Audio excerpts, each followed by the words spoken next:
يوم الدين أما بعد فقد قال الله الحكيم وهو أصدق الصادقين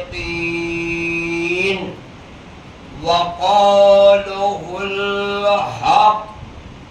بسم الله الرحمن الرحيم. وتعز من تشاء وتذل من تشاء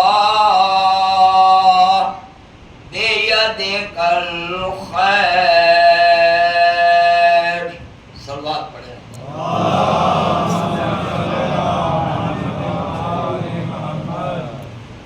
محترم سامعین کرام،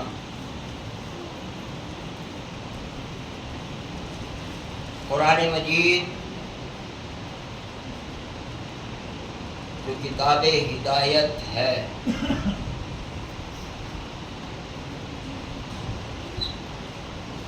جس میں خود یہ اعلان ہو رہا ہے کہ یہ وہ کتاب ہے جس میں ذرہ برابر شک اور شبہ کی گنجائش نہیں ہے، اسی قرآن کریم کی یہ لفظیں جو آیت کی شکل میں آپ کے سامنے تلاوت کرنے کا شرف حاصل کیا ہے.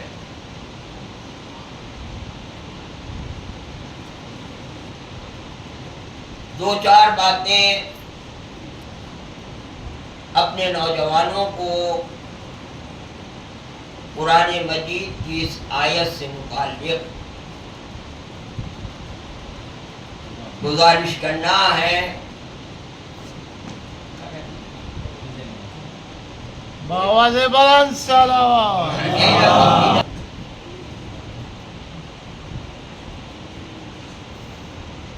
اولاً تو یہ گزارش کروں کہ قرآن مجید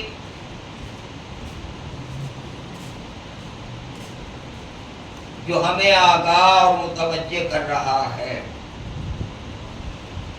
کن لفظوں میں وہ ابھی آپ نے سماعت کی. نوجوانوں، اللہ نے سب کچھ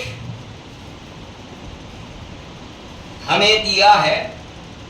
میں نے جمعے کے خطبے میں بھی گزارش کی تھی، کائنات میں جتنی چیزیں ہیں کوئی شمار تو کر نہیں سکا اور قیامت تک کر بھی نہیں سکتا کہ اللہ نے کتنی چیزیں اس کائنات میں پیدا کی ہیں. کس کے لیے پیدا کی ہیں؟ ہمارے لیے.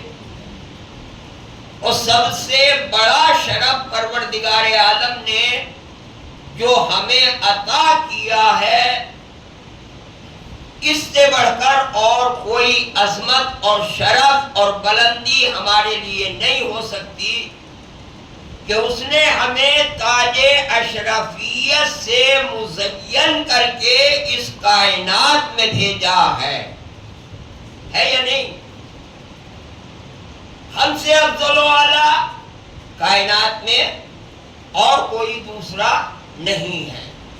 انسان اشرف مخلوقات ہے یا نہیں؟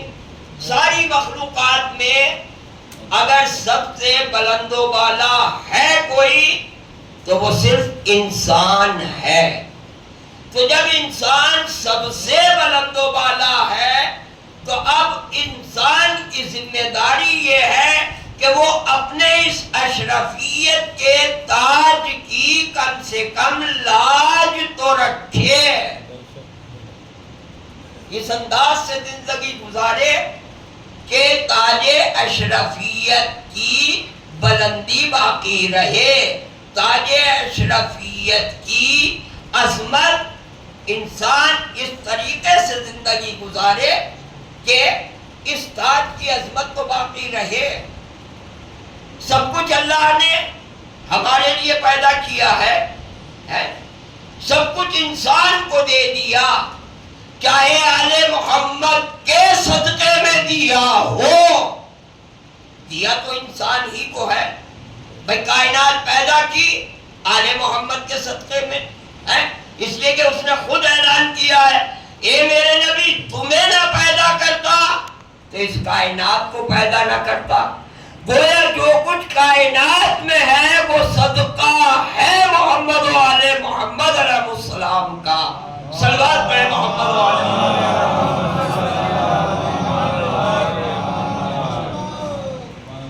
تو سب آل محمد کے صدقے میں سب کچھ اللہ نے ہمیں دے دیا نا، اس سے ہم فائدہ اٹھا رہے ہیں۔ لیکن دو چیزیں ایسی ہیں جو پروردگار نے اپنے قبضے میں رکھی ہیں، وہ ہمیں نہیں دی، ساری کائنات ہمیں دے دی، مگر دو چیزیں ایسی ہیں جو اللہ نے ہمیں نہیں دی۔ اچھا مزے کی بات یہ ہے کہ جو ہمیں نہیں دی انہی کو ہم زیادہ لینے کی کوشش کر رہے ہیں، جو ہمیں نہیں دی۔ کیا اعلان ہو رہا ہے؟ اللہ جسے چاہتا ہے عزت دیتا ہے نا، اور جسے چاہتا ہے ذلیل و رسوا کر دیتا ہے۔ یہی ہے نا ظاہری ترجمہ۔ تو یہ دونوں چیزیں اس نے اپنے پاس رکھی، نہ عزت دینے کا حق ہمیں دیا، نہ ذلیل و رسوا کرنے کا حق ہمیں دیا، دونوں چیزیں اس نے اپنے پاس رکھی۔ مگر مزے کی بات یہ ہے کہ جو ہمیں دی نہیں انہی کے اوپر ہمارا زیادہ عمل ہے۔ ہم جس کو چاہتے ہیں عزت دے دیتے ہیں، جس کو چاہتے ہیں ذلت دے دیتے ہیں، جبکہ یہ نہیں معلوم کہ یہ دونوں چیزیں ہمارے قبضہ قدرت سے باہر ہیں۔ امن ہم کسی بے عزت کو باعزت بنا سکتے ہیں اور نہ کسی باعزت کو بے عزت بنا سکتے ہیں۔ صلوات پڑھیں محمد و آل محمد۔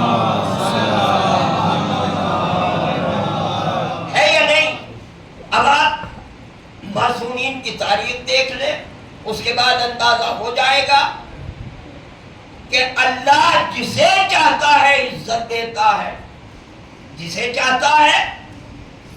اب یہ تو طے ہو گیا نا کہ نہ عزت ہم دینے لائق، نہ کسی کو ذلیل و رسوا ہم کرنے کے لائق ہے۔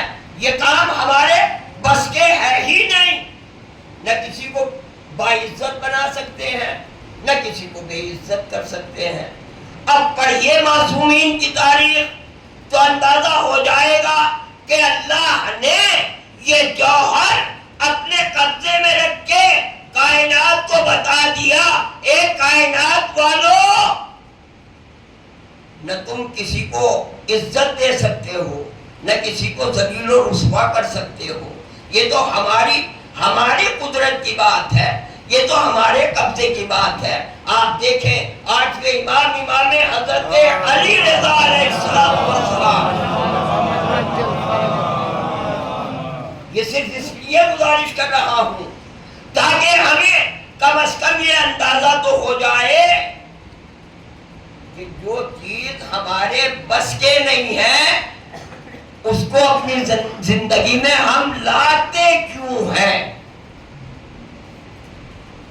8ویں معصوم مامون کے ولی عہد بنے۔ جب ولی عہد بنایا گیا تو آپ نے فرمایا کہ دیکھو میں حکومت کے معاملات میں کوئی دخل نہیں دوں گا. یہ 8ویں معصوم نے پہلے فرمایا کہ میں حکومت کے معاملات میں کوئی دخل نہیں دوں گا. آپ ولی عہد بن گئے. زمانہ گزرتا رہا، عید کا وقت قریب آ گیا. پہچانیے اللہ جسے چاہتا ہے عزت دیتا ہے، انسان کے بس کے بات نہیں ہے. اما پیسے کے بل پہ عزت کمانا یہ کوئی کمال نہیں ہے. کردار آل محمد کی روشنی میں عظمتیں حاصل کرنا یہ انسانی کمال ہے. عید کا وقت قریب آ رہا ہے. امام ولی عہد ہے، حاکم وقت، بادشاہ وقت کہتا ہے فرزند رسول دیکھیے کل عید ہے، لہذا نماز عید آپ ادا فرمائیں. امام نے فرمایا میں نے پہلے یہ کہا ہے کہ میں حکومت کے معاملات میں دخل نہیں دوں گا، لہذا میں نماز عید نہیں پڑھاؤں گا. تاریخ یہ کہتی ہے اس نے اصرار کیا، اور یہ اصرار از روئے مودت و محبت نہیں تھا. امام تو دل کی دھڑکنوں سے واقف ہے نا. امام نے کہا، فرمایا کہ میں نماز عید نہیں پڑھاؤں گا. اس نے اصرار کیا تو امام نے فرمایا کہ اگر تو کہتا ہی ہے تو عیدگاہ میں اس طریقے سے جاؤں گا جس طریقے سے میرے جد جناب رسول خدا تشریف لے جایا کرتے تھے.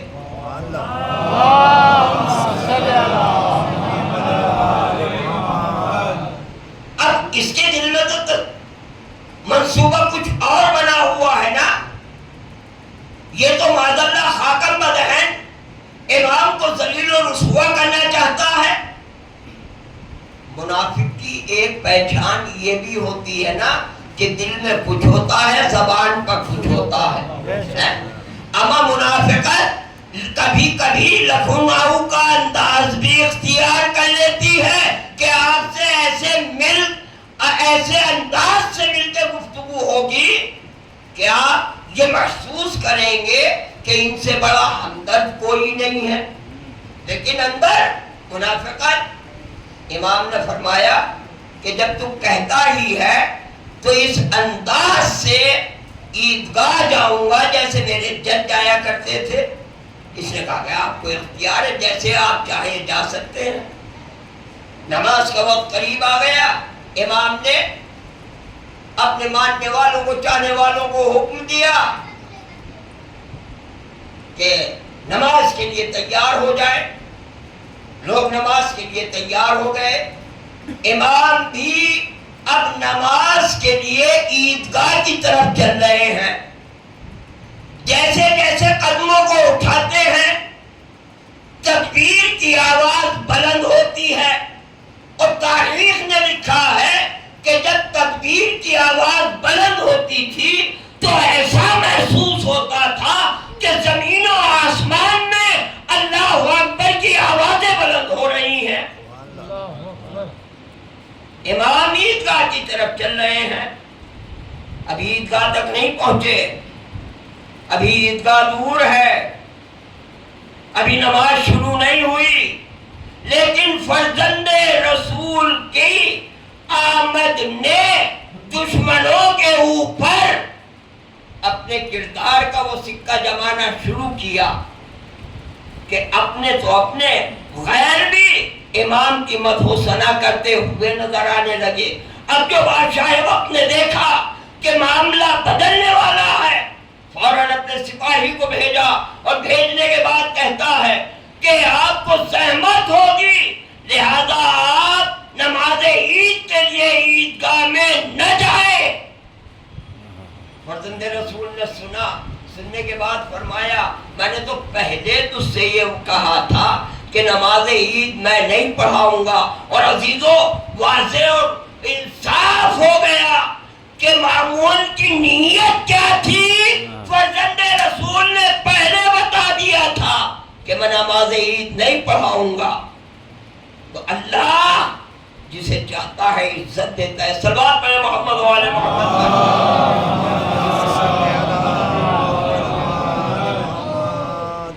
تو معصومین کی سیرت اور کردار ہماری زندگی گزارنے کے لیے بہت کافی ہے. یہ تنہا ایک معصوم کی سیرت نہیں ہے. آپ جس معصوم کی سیرت اٹھا کے دیکھیں آپ کو اندازہ ہوگا کہ معصومین نے کس انداز سے زندگی گزاری ہے. معصومین نے کس انداز سے کائنات میں رہنے کے بعد اپنی صداقت کا کلمہ پڑھوایا ہے. اللہ جسے چاہتا ہے عزت دیتا ہے, جسے چاہتا ہے ذلت دیتا ہے. انسان کے اپنے بس کے بات نہیں ہے. آپ دیکھیں امام حسن مجتبی علیہ الصلوۃ والسلام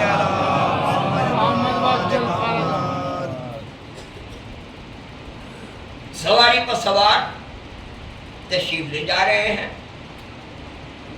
ایک شامی ایک سرے میں بیٹھا ہوا ہے. امام کو سواری پر آتے ہوئے دیکھ کر دشمن امام ہے, مخالف امام ہے, امام کی شان میں نازیبا کلمات کہنا شروع کر دیتا ہے. امام نے سنا لیکن توجہ نہیں دی.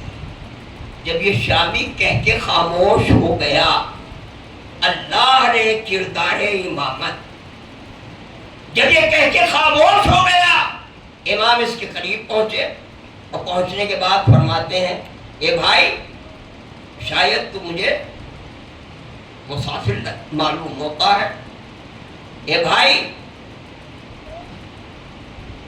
اگر تیرے پاس لباس نہیں تو لباس کا انتظام کر دوں, اگر مکان نہیں رکھتا تو مکان کا انتظام کر دوں, اگر سامان خوراک نہیں رکھتا تو سامان خوراک مہیا کر دوں, اگر سواری کی ضرورت ہو تو سواری کا انتظام کر دوں. پہچانے دنیا کردار آل محمد کسے کہتے ہیں.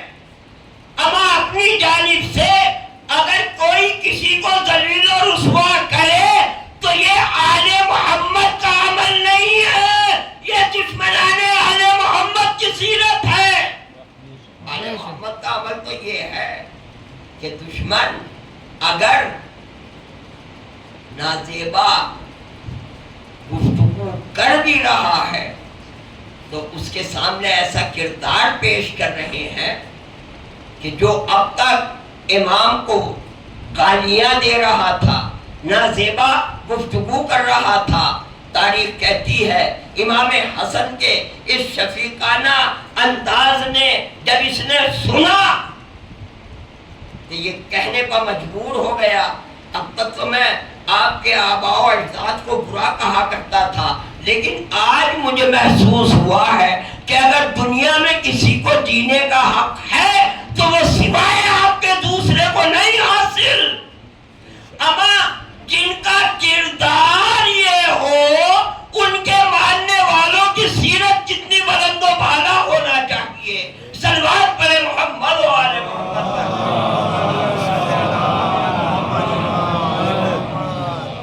دنیا پہچانے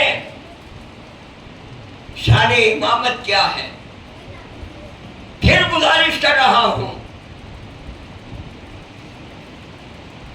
کہ ذلت اور عزت یہ انسان کے اپنے بس کے بات نہیں ہے. نہ ہم کسی کو ذلیل کر سکتے ہیں اور نہ کسی کو ہم باعزت بنا سکتے ہیں. ہاں اگر سیرت آل محمد کے آئینے میں زندگی بسر ہو رہی ہے تو عزتیں ہمارا طواف کرتی ہوئی نظر آئیں گی, ذلتیں ہم سے نزدیک نہیں ہو سکتی. آج جو ہم ذلت و رسوائی کی زندگی جی رہے ہیں نا، سب سے بڑا سبب یہ بھی ہے کہ ہم نے سیرت آل محمد کو چھوڑ دیا ہے، ورنہ آل محمد سے وابستگی اور اس میں سعادت نہ نصیب ہو، آل محمد سے نزدیکی، اس میں شرافت نہ ملے، آل محمد سے نزدیکی، اس میں صداقت پر عمل نہ ہو، آل محمد سے نزدیکی طہارت پر عمل نہ ہو، ممکن ہی نہیں۔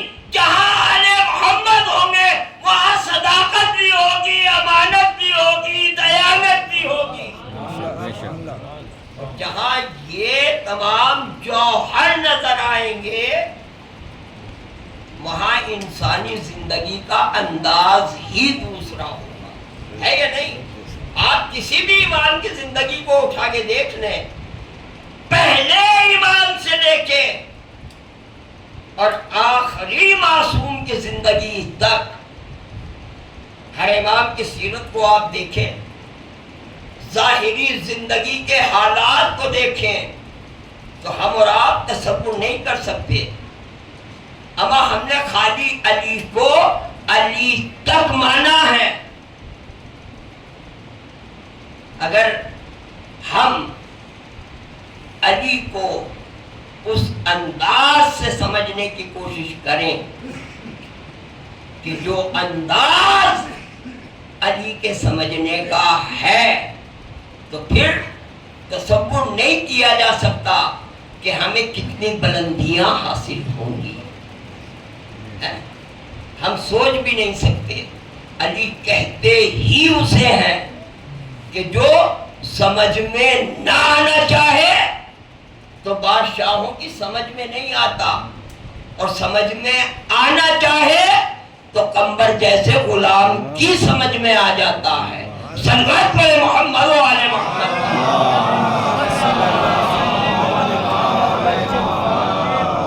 اما علی کو بعد میں سمجھو،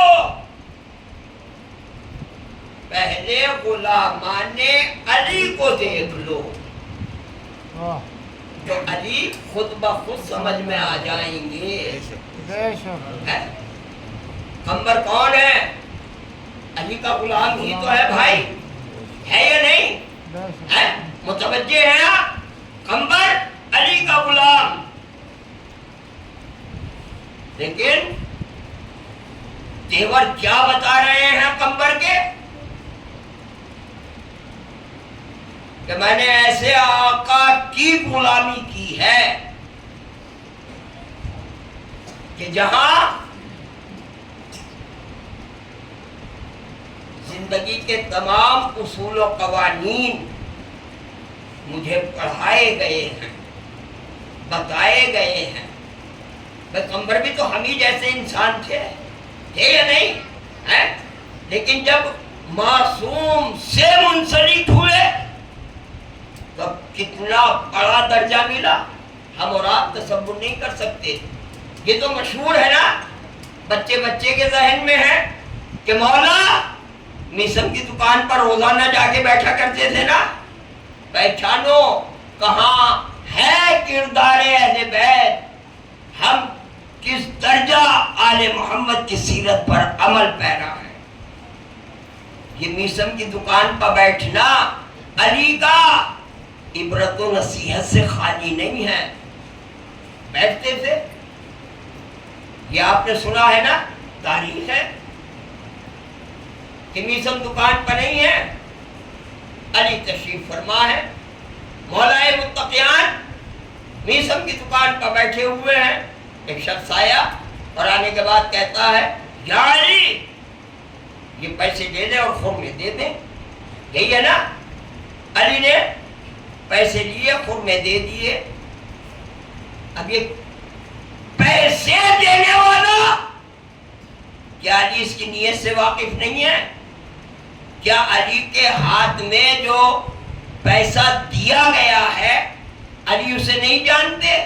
جانتے ہیں، لیکن پہچانو علی والو، میں دوسروں کی بات نہیں کر رہا ہوں، میں آپ کی بات اس لیے کر رہا ہوں کہ ہمیں دعویٰ ہے کہ علی پہلے امام ہے، تو کردار علی ہمارے اندر کتنا پایا جاتا ہے۔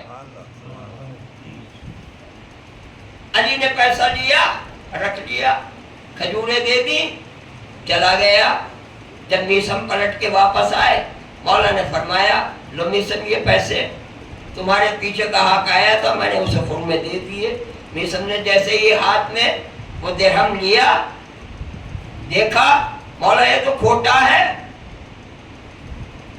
یہ بہت آسان ہے نوجوانوں واقعہ، سننا بھی اور سنانا بھی، لیکن اگر صرف اس واقعے کی گہرائیوں میں اتر کے اپنی زندگی کو گزارو تو قیامت آ جائے گی۔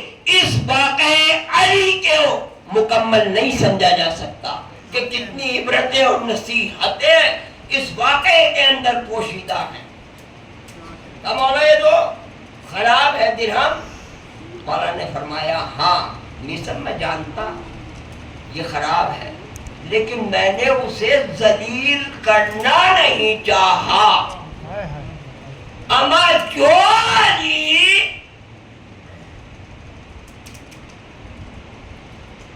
کیا فصاحت ہے مولا کے کلام میں، قسم خدا کی کیا عبرت و نصیحت ہے علی کی زندگی میں۔ کہا میثم میں جانتا ہوں، لیکن میں نے اسے ذلیل نہیں کرنا چاہا۔ اب یہ گفتگو ہو ہی رہی تھی، کچھ دیر کے بعد وہی شخص واپس آتا ہے اور آنے کے بعد کہتا ہے میثم یہ اپنی کھجوریں لے لو، یا علی اس میں کیڑے پڑے ہوئے ہیں۔ مولا نے مسکرا کے کہا ہماری کھجوریں ہمیں دے دے، اپنا درہم ہم سے لے لے۔ تو کھجوریں لے لی، درہم دے دیا نا، چلا گیا۔ مولا نے مسکرا کے فرمایا اے میثم جہاں دین پایا جاتا ہے خدا اپنے دینداروں کو ہر نقصان سے محفوظ رکھتا ہے۔ کہا کہ میثم کہتے ہیں یا علی یہ کھجوریں تو بالکل صحیح ہیں۔ مولا نے مسکرا کے کہا ہاں میثم کھجوروں میں کوئی کمی نہیں ہے۔ کہا کہ مولا یہ تو یہ کہہ رہا ہے کہ کیڑے پڑے ہوئے ہیں۔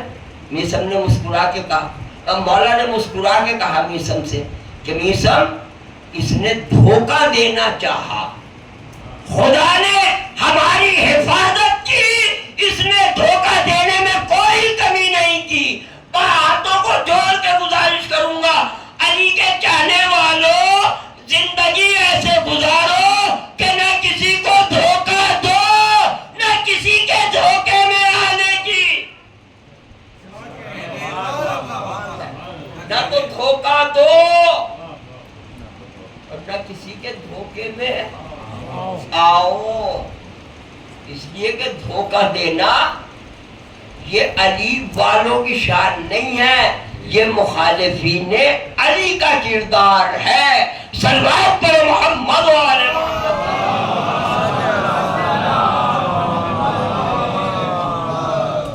تو میں اختتام میں گزارش کروں گا کہ یہ تو ہمیں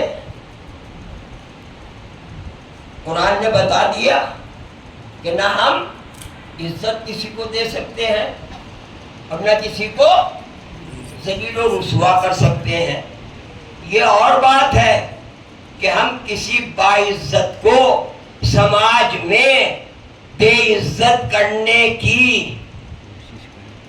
کوشش کریں تو وہ دنیاوی اعتبار سے اپنے مقصد میں کامیاب ہو سکتا ہے، لیکن نہ یہاں عزت ملے گی اسے نہ وہاں عزت ملے گی۔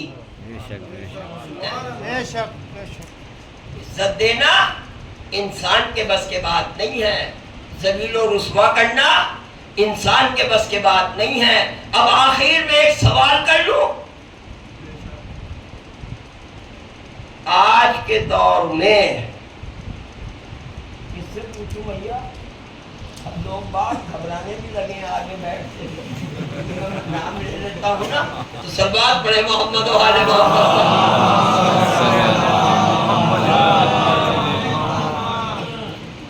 چلیے میں سمر میاں ہی سے پوچھ لیتا ہوں.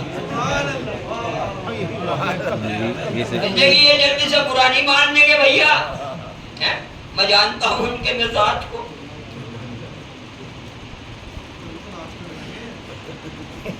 بھائی یہ بتاؤ سب سے اچھے لوگ کون ہیں آج کی ڈیٹ میں؟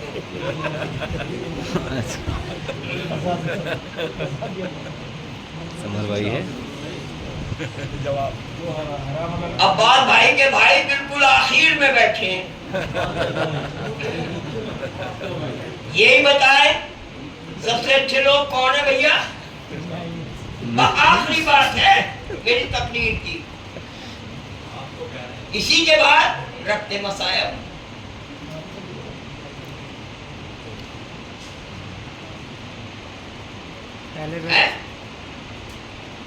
سب سے اچھے لوگ کون ہیں؟ جھجک رہے ہیں بھائی, بتاتے ہیں, پتا تو ہے.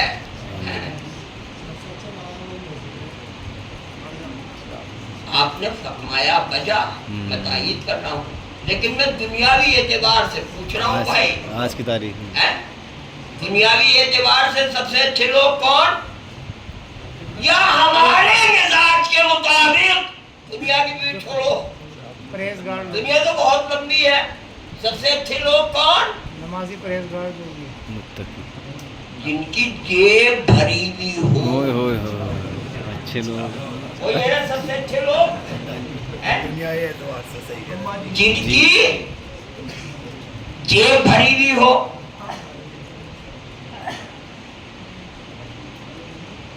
کوٹھی بہت شاندار ہو, لاؤ لشکر ان کے آگے پیچھے ہو, تو ایسا آدمی نگاہ میں ہماری اچھا ہوگا یا نہیں؟ دنیاوی اعتبار سے بھیا جو آپ نے کہا وہ اپنی جگہ پہ ہے. تو دنیاوی اعتبار سے سب سے اچھے ہماری نگاہ میں صاحبان دولت, صاحبان ثروت, صاحبان اقتدار, یہ ہماری نگاہ میں ہیں. لیکن اہل بیت اطہار علیہ السلام کی نگاہ میں کون سب سے اچھے ہیں؟ اب میری مانو گے یا اہل بیت اطہار علیہ السلام کی مانو گے؟ اہل بیت کی نا. تو جو میں کہوں اسے مت مانیے, مگر جن کے بارے میں اہل بیت اطہار علیہ السلام فرمائے پھر ان سے بہتر کائنات میں کوئی دوسرا ہو ہی نہیں سکتا. ہے یا نہیں؟ تو دنیاوی اعتبار سے ہماری نگاہ میں سب سے بہتر جن کا سماج میں زیادہ بول بالا ہو, جن کا سماج میں زیادہ پرچار ہو, چاہے وہ جھوٹا ہو یا سچا ہو, ہماری نگاہ میں وہ بلندوں والا. لیکن معصوم نے کیا فرمایا؟ سب سے اچھے وہ ہیں جن کے پاس تعلیم قرآن ہو. کون ہے سب سے اچھے سمر میاں؟ جن کے پاس تعلیم قرآن ہو. کیا مطلب؟ اما قرآن ہے قرآن سامت, آل محمد ہے قرآن ناطق, جہاں سامت بھی ہو ناطق بھی ہو تو اب ان کا مرتبہ کتنا بلند ہوگا, اس کی عظمت کتنی کمال کو پہنچے گی. سب سے اچھے لوگ ادھر ادھر تلاش مت کرو. سب سے بلند و بالا لوگ اگر تلاش کرنا ہے, ڈھونڈنا ہے, تو بس سماج میں یہ دیکھ لو کہ تعلیم قرآن کس کے پاس ہے. جہاں تعلیم قرآن ملے گی وہاں کردار آل محمد بھی ملے گا, دین کے احکام کی پابندی بھی ملے گی, اخلاق بھی ملے گا, عمل بھی ملے گا, محبت بھی ملے گا.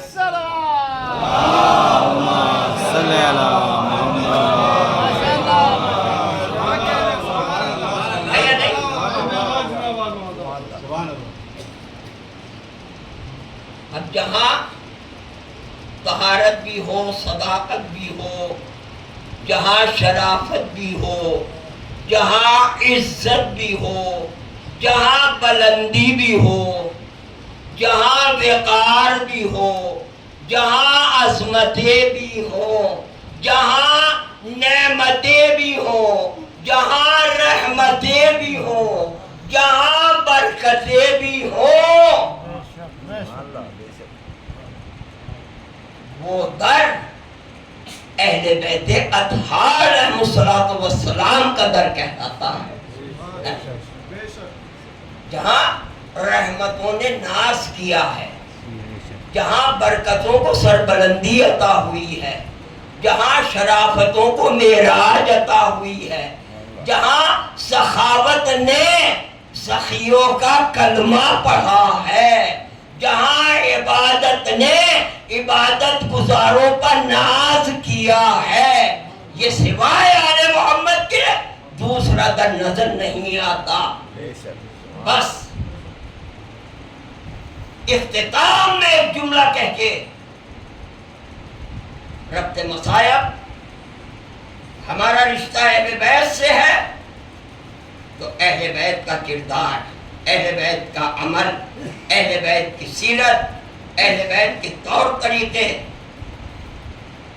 کم از کم تھوڑا سا تو ہماری زندگی میں نمایاں ہو، ہے یا نہیں؟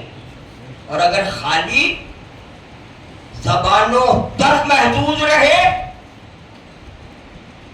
تو معذرت کے ساتھ ہاتھوں کو جوڑ کے گزارش کر رہا ہوں، حسین کے ماتم داروں، اپنی زندگیوں کے بارے میں غور و فکر کرنا پڑے گا۔ ہم اگر عزت چاہتے ہو تو آل محمد کے درپا آ جاؤ، اگر دولت چاہتے ہو تو آل محمد سے متمسک تو ہو، ہے یا نہیں؟ یہاں کی دی ہوئی عزت دنیا میں کوئی لے نہیں سکتا، اور اس جگہ ٹھکرایا ہوا دنیا میں باعزت بن نہیں سکتا، ہے یا نہیں؟ ہمیں دیکھ لو ان سے وابستہ ہونے والوں کی زندگی۔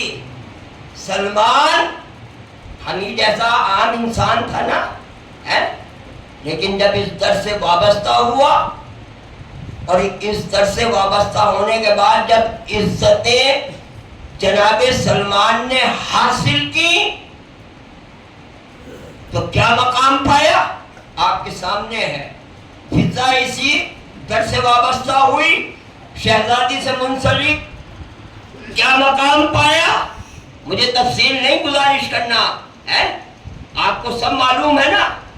تو جب فضا کو عزتیں ملیں گی، سلمان کو عزتیں ملیں گی، قمبر کو عزتیں ملیں گی، ابو ذر کو عزتیں ملیں گی، تو ہمیں تو یہ فخر حاصل ہے کہ ہم آل محمد والے بھی ہیں اور آل رسول بھی ہیں، ہے یا نہیں؟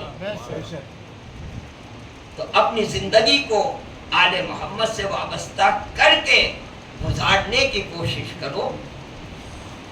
آج 5 محرم ہے نا، آپ نے مکمل مصائب سنے ہیں، شہزادی کو شہزادی کے لاڈلوں کا پرسہ دیا ہے،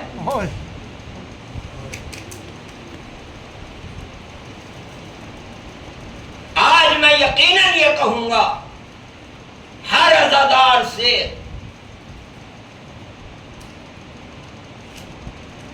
کہ جتنا ممکن ہو جناب زینب کے لاڈلوں کا ماتم کرو، اس لیے کہ تاریخ کربلا میں واحد بی بی جناب زینب سلام اللہ علیہا ہیں کہ جنہوں نے کربلا سے لے کے کوفہ و شام کے بازاروں میں، درباروں میں، قید خانوں کہیں بھی اپنے لاڈلوں کا ماتم نہیں کیا ہے۔ تو پرسے کا حق کتنا ہے جناب زینب سلام اللہ علیہا کا ہمارے اوپر؟